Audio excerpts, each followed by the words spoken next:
Thanks everyone for joining us tonight. This is our Monday night series of travel tips and skills that we've been doing every Monday night. So, hey, it's good to see you again, Cindy. Good to see you, April. So tonight we're talking about chasing your roots while you travel. So I'm going to start just asking, have you ever done a little bit of that yourself, April?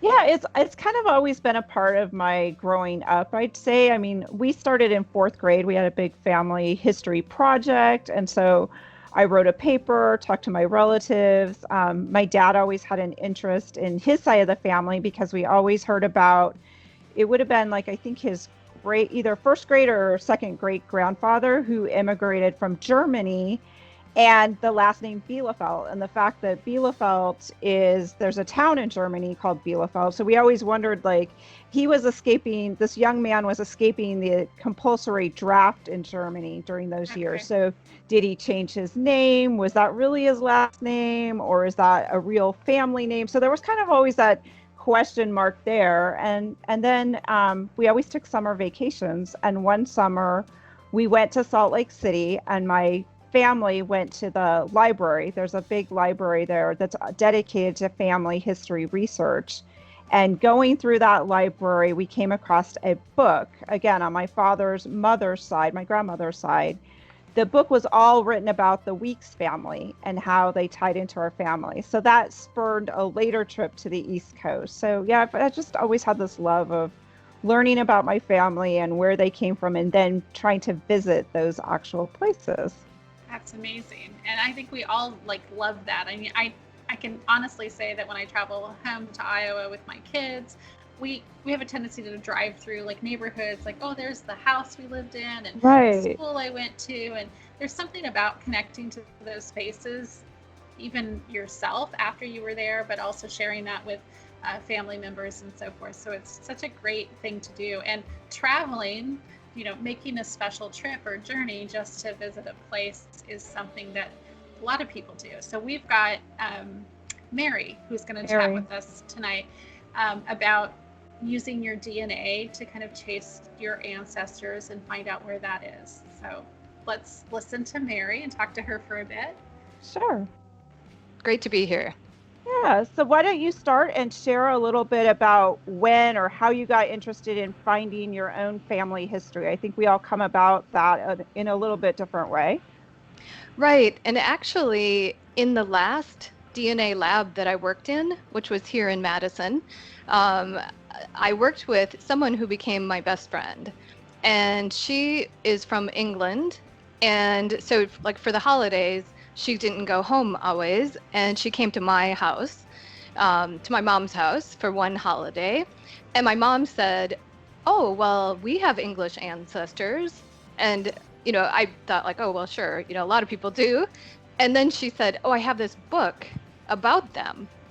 And my mom started reading about our ancestors. And my friend says, oh, well, I know that town. Well, I know that church, so-and-so and so-and-so got married in this town. And, here's my friend saying, well, I know that's 5 miles down the road from me. Oh my gosh. So it took a while for me to get to England. It took about 3 more years. And when I did, I started doing different trips, different excursions to different churches or even the library. So I had been running to the library to hang out when she was at work because I would do these longer trips to see her. And it turns out that the marriage license for my third great grandparents is on microfilm in that library. Oh, wow. So what are some of the other things you did to locate, besides this booklet and besides your friend then in England helping you go through some church records? Were there other types of sources that you used here stateside to help you with some of your searching or? Mm-hmm. Well, on Ancestry, so there's a website called ancestry.com, and they allow you to build family trees. And my sister had built a really nice tree for us. So we had that, so I know who's on that branch of the family and other branches.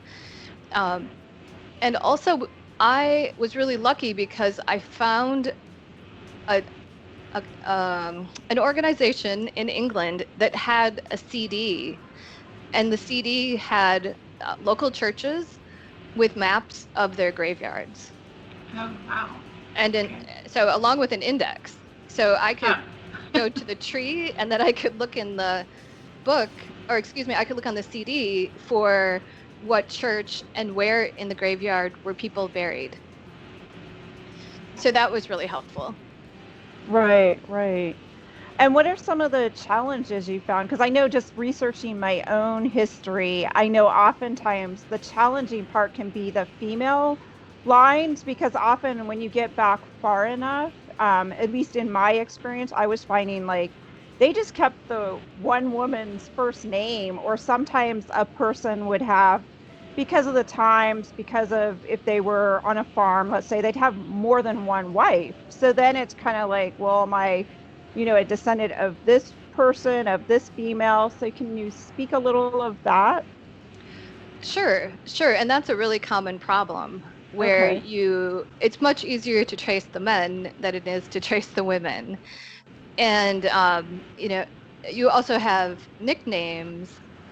So, for example, Joseph's wife was Hannah, but in some of the records it was Anna. Oh, And, and having to discern that. Um, so a lot of times it's just a matter of looking through the records. And for example, you can look at records for free on familysearch.org. mhm. That's a website that well, we call it the Mormon Church, but it's, what is it? The Church of the Seventh-day Adventist have, and it's free, and you can search for records. And, it really varies because sometimes the records will include the mother's maiden name. And if you get lucky, you find some of those. And sometimes on a marriage record, you'll get her parents' name, or at least her maiden name. Mm, So it makes it much more difficult because his name carries forward in time, right. and Yeah. hers just disappears off the face of the earth. But it's really, and you can't always be successful, but it's just, in some ways, it's like digging more deeply, and it definitely requires more effort. Right. Right. So, what are some things that you help? I understand you help others then with their searches for their relatives, their families. Are there additional tools that you've used to help them in these searches? Yes, the main one that I use is DNA. And people are testing at Ancestry, 23andMe, Family Tree DNA, and MyHeritage. And those are the companies that not only test your DNA, but their genealogy sites. And that means that a lot of people have their family tree there with their DNA. And I'm helping primarily adoptees and other people with unknown parents. They're testing, and then I'm looking at their matches, and through their matches and the matches trees, I'm finding the ancestors that are common to those matches, and those then should be ancestors of the adoptee. It's a matter of figuring out Right. where on the tree, at what level it should be. Um, and once I've identified those common ancestors, I'm building the tree forward in time to find the right person, the right gender, the right Right. place, the right time, um, to look for potential birth parents. Wow. That's Wow. pretty. Yeah, that's really in depth. And some of my clients have been able to go back to Europe once they have found their missing birth parent or grandparent. Now they know who is in that missing place in their tree, and they're able to travel. to their ancestral homelands that they didn't know even existed. Wow. And I had one client who was born during the Vietnam War, and she was adopted by a family in England, and her mother was Vietnamese. Her father was an African American Vietnam soldier. And through a lot of really hard work, her cousin worked really hard, and I worked really hard. We found him living, oh my goodness. yeah, in a nursing home in North Carolina. Wow. And it was just amazing. She and her son came from England to North Carolina to meet him in person, and actually the BBC followed them to record it all.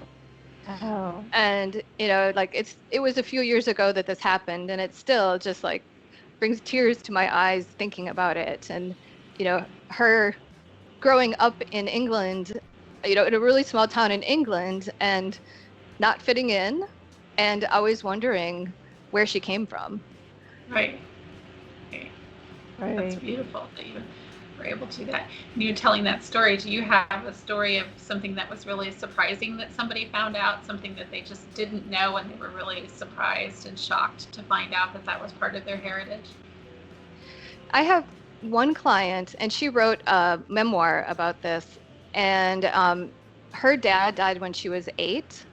So she grew up asking her mom, can you tell me more about Dad? And she was the family historian, and she had built this tree, and it was, difficult, and but she built this great tree, and then she did DNA testing,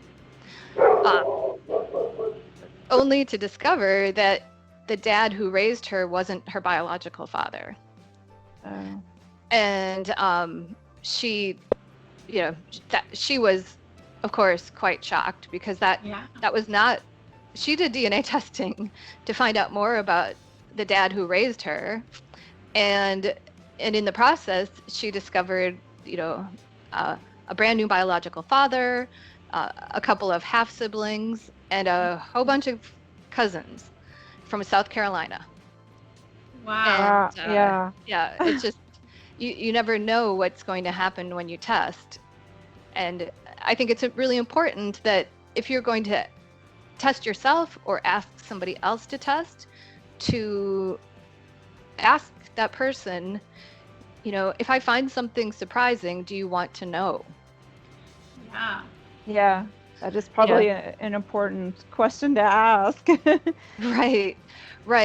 Yeah. So, because once you get the test results back and you say to them, oh, do you want to know? They're going to know that something's up. Yeah, you have to ask beforehand. Yeah.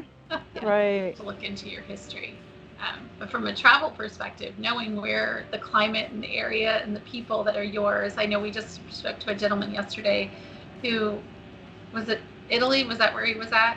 And he was saying he was just connected to that place when he arrived. And sometimes I think you might feel that way if you realize that that's your ancestral home. Right. Yep. You have that connection. Oh, that was great. I'm so glad that Mary was here to share with us. Those are great stories. And there's a lot of new things about using your DNA stuff, access that we didn't have before. So some really great tips and some suggestions. And now we have another one, right?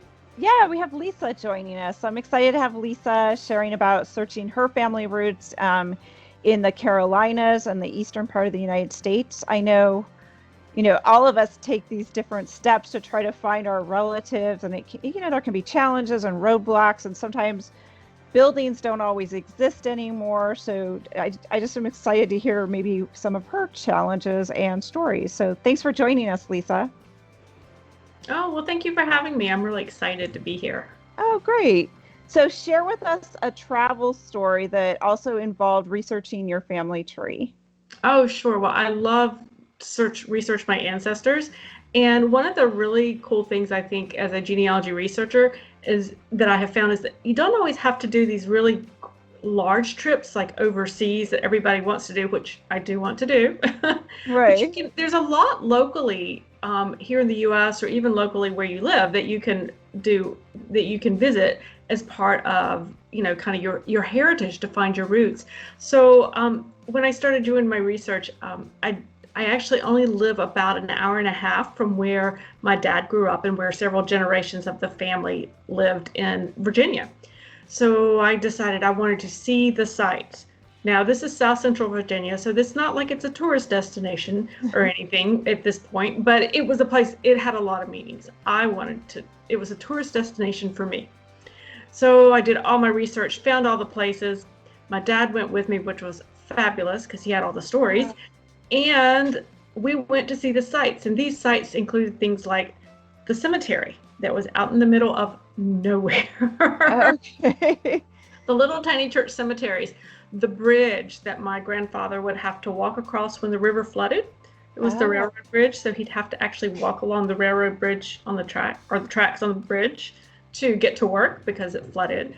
The old home place. Got to actually drive up to the old home place, or at least where it used to be.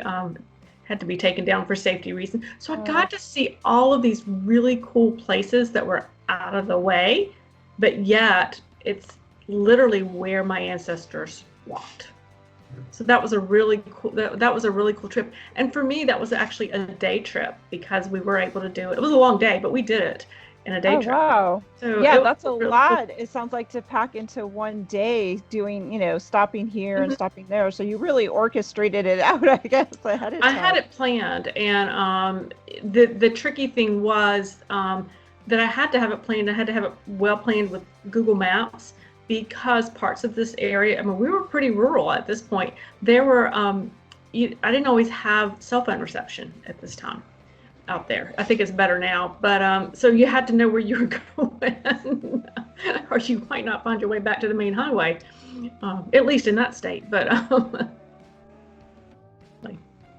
So when you went to some of these places, did you go into like any small towns where you interacted with any locals that he may have still remembered, or that you popped in, say, and had lunch? Tell us a little bit about that. Well, we did, and this was really quite funny on one of our first trips up there, because we've actually been several times at this point. But on one of our first trips, we left super early, so we were up there. It's like 8 o'clock in the morning, and we're in very rural area at this little tiny country church, very picturesque. There are stereotypes for a reason, because it was just a beautiful little old church with a beautiful old cemetery.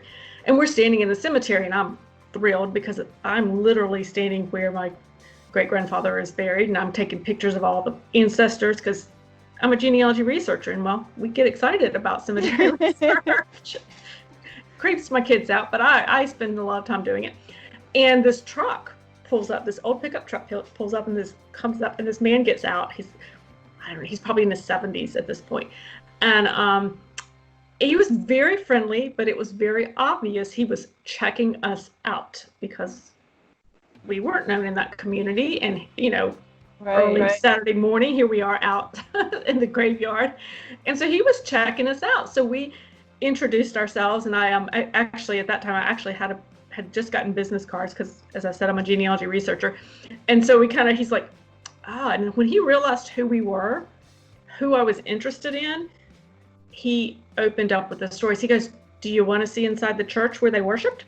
Oh, wow. So he opens the church, and we got to go in the church, and we got to see the church. And then we come back out, and he tells us the story of the graveyard he goes, "Oh, by the way, in case you're wondering, you're related to these people over here. You might not realize," and filled that story. Then he goes, "Now, you're interested in John Talbot." He said, "If you go down this road, a half a mile, the land on your left is where he lived." He said, "Now you can't get on it was private land now, it's like a hunting reserve or something, but he said, but you can see where they lived. It wasn't far." He said, "But this is where they lived." He said, "And they used to have a barn, and in that barn was a car. But you couldn't open the car doors in the barn very well because John was a Civil War veteran, and he had brought back the cannonballs because he was part of the artillery group, and they were stacked up in the barn. And so you couldn't get the cars in but so far because of the cannonballs in the coffin. I'm like, okay.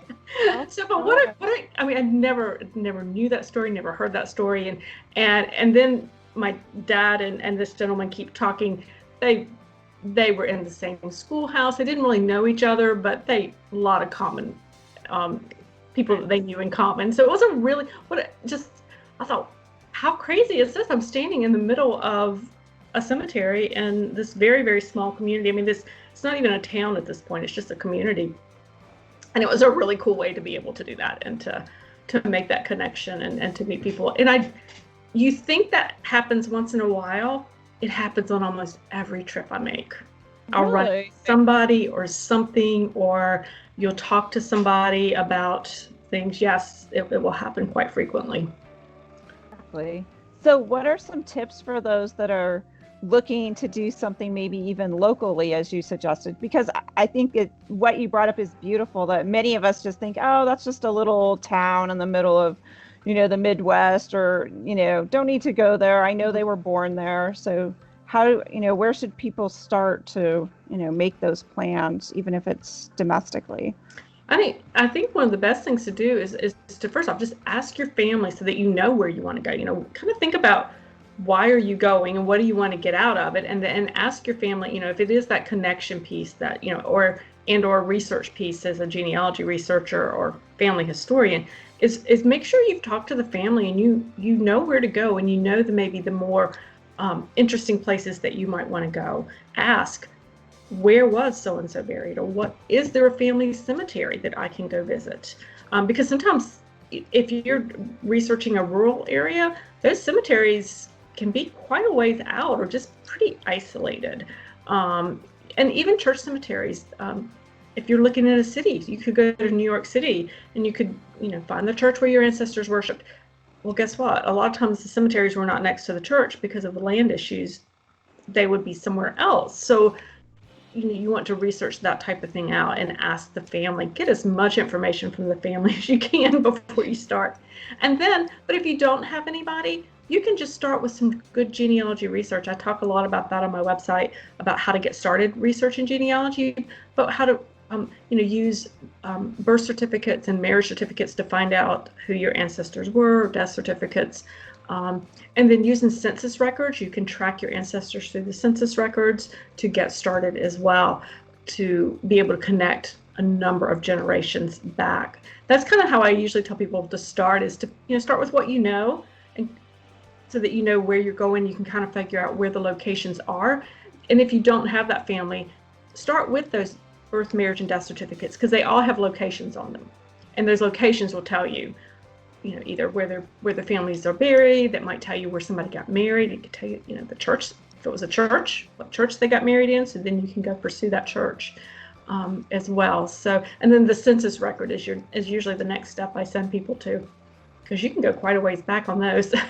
Oh, really? That's Censuses have been around since 1790, but typically, if you follow them back from about 1940 through 1850, those are going to be the most helpful for beginners as you're going. So what are some other places on your wish list, so to speak, to research your own family roots that you haven't made it to, some of those bigger pieces? London, actually. I mean, I've been to London as a young adult, but not since started doing genealogy research. So much of my ancestry leads back to England and Ireland and Scotland, predominantly England. And I do know I have one ancestor, and I do have the information about him. So I definitely want to get back into London to, I'd love to do some research there on other lines, but I want to see where he's buried, quite frankly. I want to see that, And then my husband has some ancestors who spent 1 or 2 generations in England as well. And so we want to research that out there. And then I want to head north to Scotland to see where my Scottish ancestors were from. I have just a few. And one day I'll figure out my Irish line, and I'll get, but I have to figure out that Irish line first before I can get there. Thank you, Lisa, for those wonderful stories about chasing your roots and encountering individuals that you might not have ever gotten to meet, and hear some new stories about your family. I just think that was really beautiful. So thank you. Yeah, that was great. And you don't think about what she mentioned is that there's probably lots of places local close by. I mean, even she found something that was really close by to her, something she didn't know about. So when you start digging in, you maybe don't have to hop on a plane and go overseas to find some of these heritage locations. They might be just a few hours of a drive away. Um, and then, like she did, just standing in those spaces and talking to people will open up more doors and share with you more insights about your ancestors.